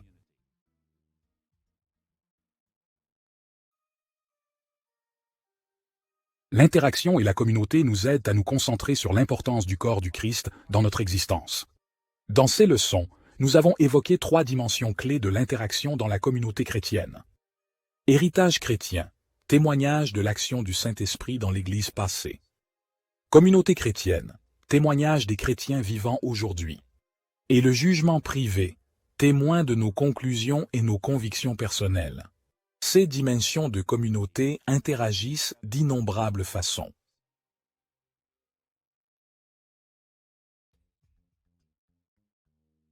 Nous mentionnerons des façons dont les doctrines peuvent renforcer ou entraver ces éléments d'interaction communautaire. Examinons une manière cruciale dont la doctrine des discussions peut renforcer l'interaction et la communauté.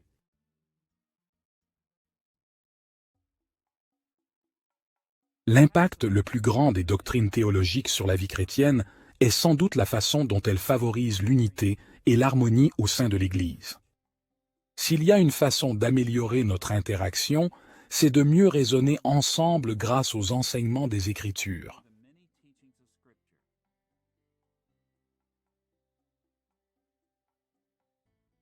J'ai un ami ayant formé une équipe de bénévoles construisant des maisons pour les pauvres les week-ends. C'était un excellent ministère. Il a béni beaucoup de gens grâce à ses efforts. Je lui ai demandé quel est le principal problème dans vos projets. Il a répondu vite, nouvelle personne. C'est notre gros problème.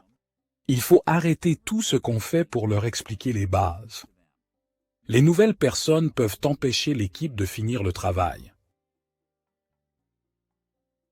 Eh bien, souvent, l'expérience de mon ami me rappelle l'interaction théologique dans la communauté chrétienne. Aussi génial que d'avoir de nouvelles personnes venant à Christ, nous avons un projet de construction.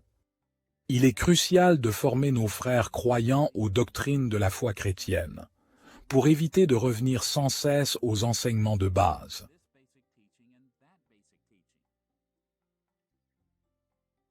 Vous vous rappelez que l'auteur hébreu critiquait ses lecteurs pour ne pas aller au-delà du lait de la foi, les bases du christianisme. Dans Hébreux chapitre 5 verset 12, il a écrit Bien que vous devriez être enseignant, vous avez besoin qu'on vous enseigne encore les vérités élémentaires de la parole de Dieu. Vous avez besoin de lait, pas d'aliments solides. La connaissance des doctrines n'est pas la seule chose nécessaire pour grandir ensemble en Christ, mais en partageant des croyances communes, nous construisons le royaume de Dieu plus efficacement.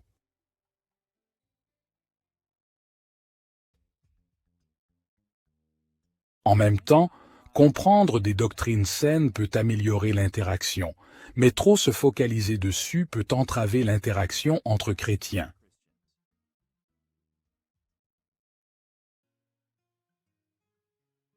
Prenez en compte que diverses branches de l'Église se focalisent sur des aspects différents pour leur communauté. Certaines branches de l'Église privilégient le culte collectif traditionnel pour créer une communauté. Cela est particulièrement vrai pour les églises liturgiques. D'autres cherchent une expérience religieuse personnelle intense pour trouver des points communs entre eux.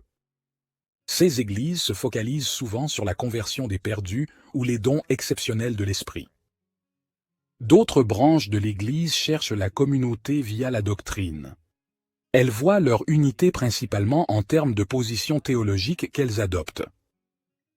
Maintenant, chaque tendance a ses atouts, mais aussi ses faiblesses. En réalité, les églises pourraient éviter bien des problèmes en accordant plus d'attention aux éléments prioritaires pour les autres églises. Celles qui se focalisent sur le culte collectif doivent prêter plus d'attention à la doctrine et à l'expérience religieuse personnelle.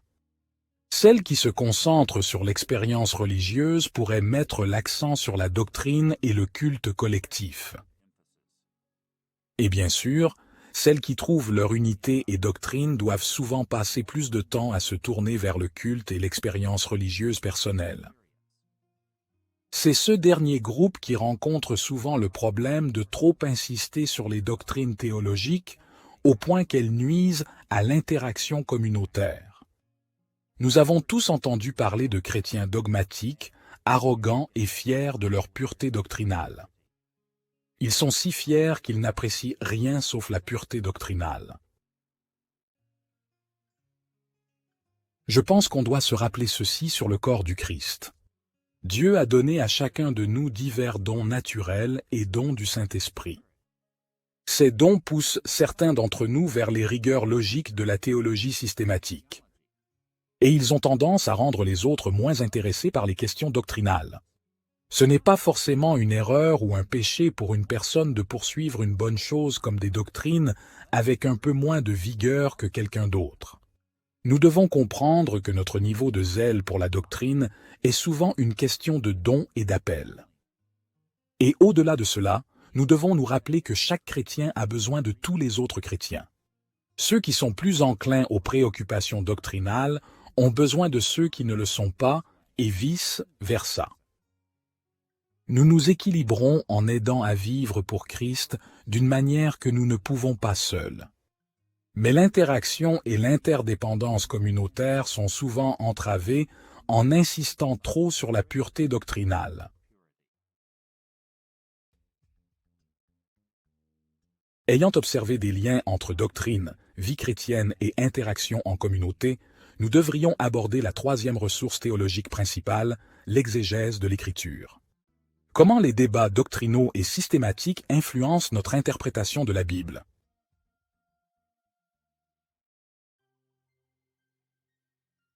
L'exégèse est cruciale pour la théologie chrétienne, car elle offre un accès direct à la révélation spéciale de Dieu dans les Écritures.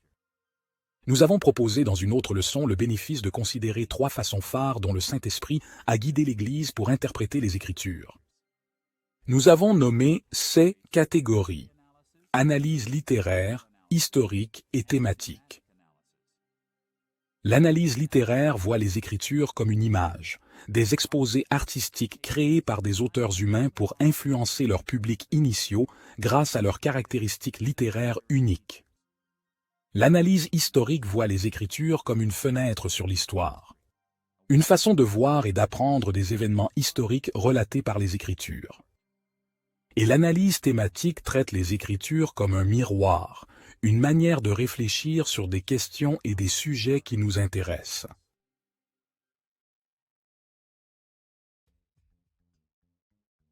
En gardant ces contours d'exégèse en tête, explorons comment les doctrines peuvent améliorer ou entraver notre interprétation de la Bible. Examinons d'abord comment les discussions doctrinales aident à interpréter la Bible.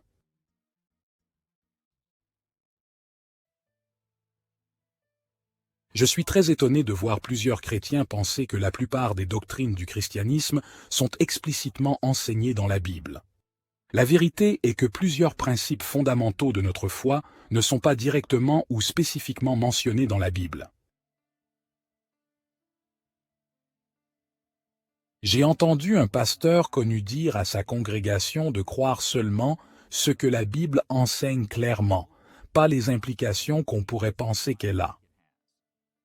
Selon mon expérience, les chrétiens affirment souvent qu'il faut privilégier les enseignements explicites de la Bible plutôt que les implicites. Mais il y a un principe de communication à ne pas oublier pour nous tous. Fréquemment, les choses fondamentales auxquelles les gens croient ne sont pas énoncées explicitement. Au lieu de cela, elles sont supposées. En somme, lorsqu'on discute avec quelqu'un, écrit une lettre ou un livre, on n'énonce généralement pas explicitement nos convictions fondamentales partagées.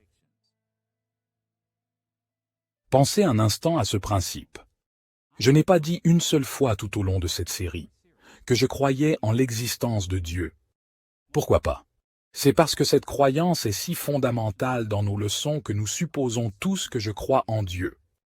Je n'ai pas dit que la Bible est parole de Dieu dans cette leçon. Pourquoi pas? Parce que c'est assumé chez nous.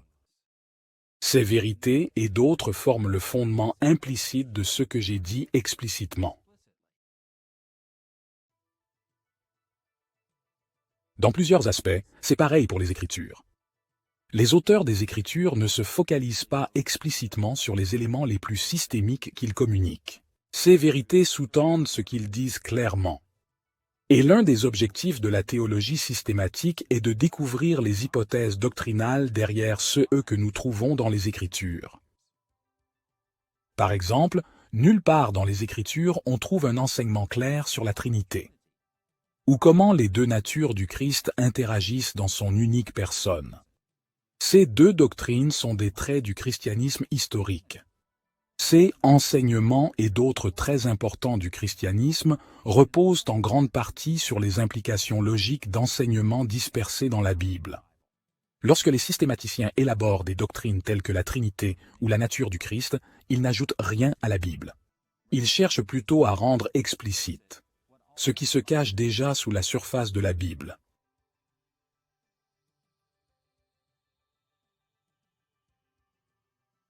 Ainsi, notre exégèse des Écritures peut être renforcée par la sagesse que l'Église a développée au fil des siècles grâce à une réflexion logique rigoureuse pour discerner les implications des Écritures. Les Écritures enseignent beaucoup sans être explicites. Et la théologie systématique est un des outils très utiles pour découvrir ces enseignements implicites.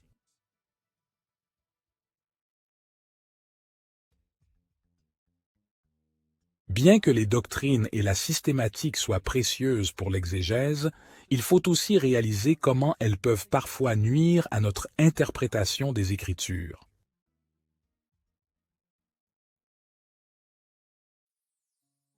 En bref, un grand danger des doctrines et de la théologie systématique est la spéculation. Comme nous l'avons souvent souligné, la théologie systématique moderne doit énormément à la scolastique médiévale. Mais une caractéristique majeure de la scolastique médiévale était l'idée que l'analyse logique peut conduire l'Église à des vérités dépassant largement les enseignements des Écritures. Nombreux sont ceux qui ont entendu une question spéculative préoccupant les théologiens médiévaux. Combien d'anges peuvent danser sur une tête d'épingle?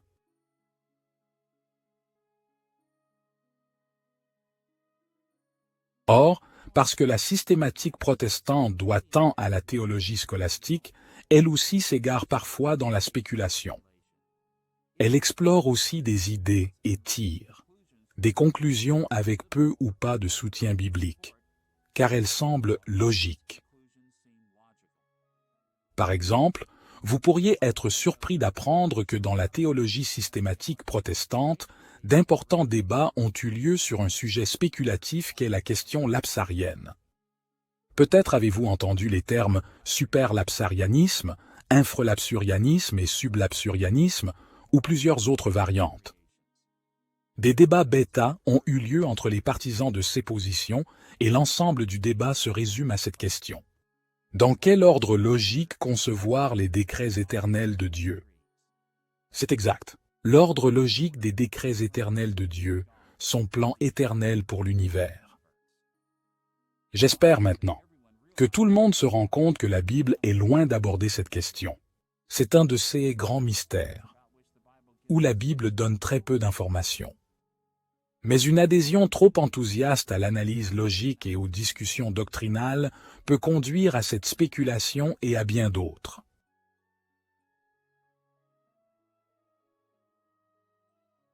En apprenant à utiliser la réflexion logique pour élaborer des doctrines des Écritures, rappelons-nous les mots célèbres de Moïse dans Deutéronome 29, 29.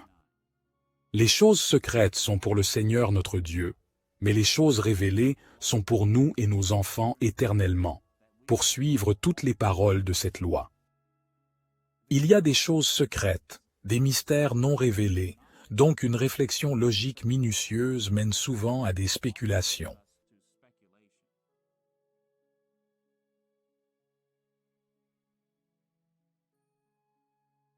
Lors de l'interprétation des Écritures pendant des discussions doctrinales, rappelons-nous de ne pas trop s'éloigner de leurs véritables enseignements. Il faut constamment se poser la question à chaque étape. Quelles preuves bibliques soutiennent cette doctrine? Remplacer souvent la spéculation logique par le support scripturaire entravera sans doute notre exégèse de l'Écriture. Donc, nous avons exploré les doctrines de la théologie systématique. Nous avons vu ce qu'elles sont et comment elles s'intègrent dans la théologie systématique.